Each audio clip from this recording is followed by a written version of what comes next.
Aquaman, starring big buff Jason Momoa and his muscles swimming around the sea, being an Atlantean and causing all kinds of trouble.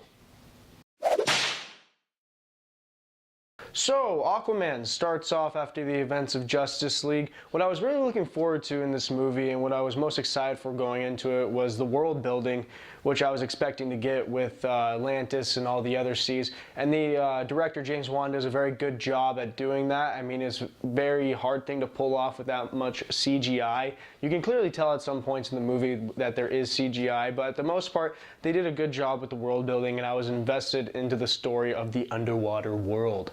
Now, the fighting in this movie, the above fights on land and the below fights underwater, they are phenomenal. I had no problem with any of the action in this movie, and I had a great time watching. And you know, in DC movies, the action isn't really what is the problem. Really, the problem is the dialogue, story, writing, characters, and just so much more. And really, the action is what makes these movies the moolah.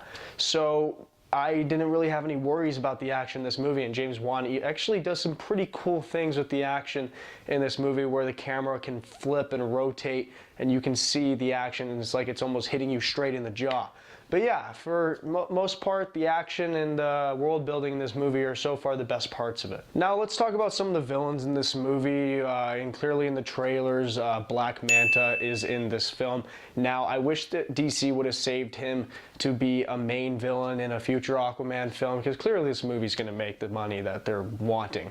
So I just wish they would have saved Black Manta to be more of a main villain in a movie with Aquaman, with them two just going head to head. But in this movie, I mean, DC, they're always just setting up things and they're never finishing them.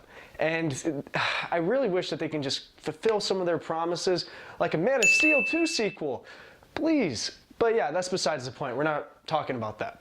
Now, as I previously stated, Black Manta isn't the only villain in this film. There is also the Ocean Master, the younger brother of Aquaman, played by Patrick Wilson. And you know, it was a little strange to me because the younger brother of Aquaman looks a little bit older than Aquaman, about like 6 years.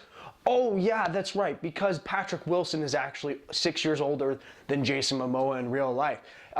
This is a little nitpick. I mean, the villains are fine. I just really wish that I'm guessing that the director or the casting director wanted someone who was actually older than Jason Momoa because he would look more menacing, but then again, he's a younger brother, so it doesn't make much sense. But yeah, it's just a little nitpick. The villains are fine in this movie. I mean, they're sure better than this pile of garbage.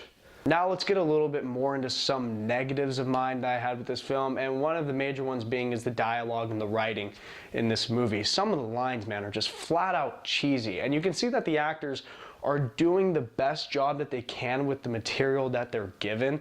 But yes, I get it, it's a superhero movie. You're supposed to have like cheesy lines like, let's go get them. Or like, there's just some jokes though in this movie that just fell flat, and I was just like deadpan in the movie theater. I didn't have any reaction to them at all. And, okay, the cheesy lines in this movie, they don't ruin the film for you, but they don't enhance the film either. You can just get past them. Really, the only actor I wasn't buying into in this film was Amber Heard. Now, I haven't seen any of her previous work. This might be the only film I've actually ever seen her in, and if I have seen her in a film, well, then I completely forgot about it, and I forgot about her performance.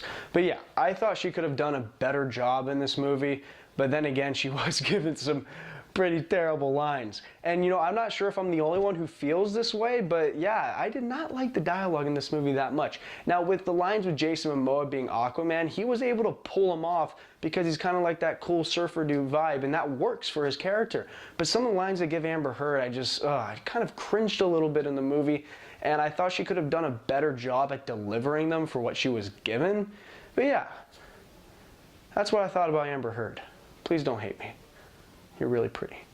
The score for this movie and the music behind layering within the plot is actually kind of distracting, and it doesn't really fit the tone that they're going with at all. The only time in this movie where the music can kind of fit the plot is when Jason Momoa Aquaman shows up on screen and they kind of play like a little bit of a rock vibe in the background, and you're like, ah, that's badass. But then there's just some like techno music in the background during a giant action scene, and I'm just trying to pay attention to a really cool fight scene that was directed amazingly, and I'm just hearing this loud techno music in the background, and it was just really distracting. I consider music scores for films a major part of the film because they really set the tone and the mood, and without it, film would be very dry. And yes, this music in this movie I did not enjoy at all. All in all, Aquaman is a fun, action-packed adventure that you can certainly buy into as any other average B superhero movie. You can just shove popcorn in your mouth the entire time and follow the adventure that these characters are going on. My major plus for this film is the action. James Wan does a very good job at directing it, and everything else I already told you guys my negatives. But yeah, you can certainly go see this movie and have a fun time with it. And I'm gonna give Aquaman a C-. That is right. I am doing a rating system now because I need to figure out what these movies are on a scale so you guys can comprehend my crazy brain. And that is all, everyone. Thank you for watching. I have tons of more videos on my channel and movie reviews if you would like to go watch them. Click the link right after this video.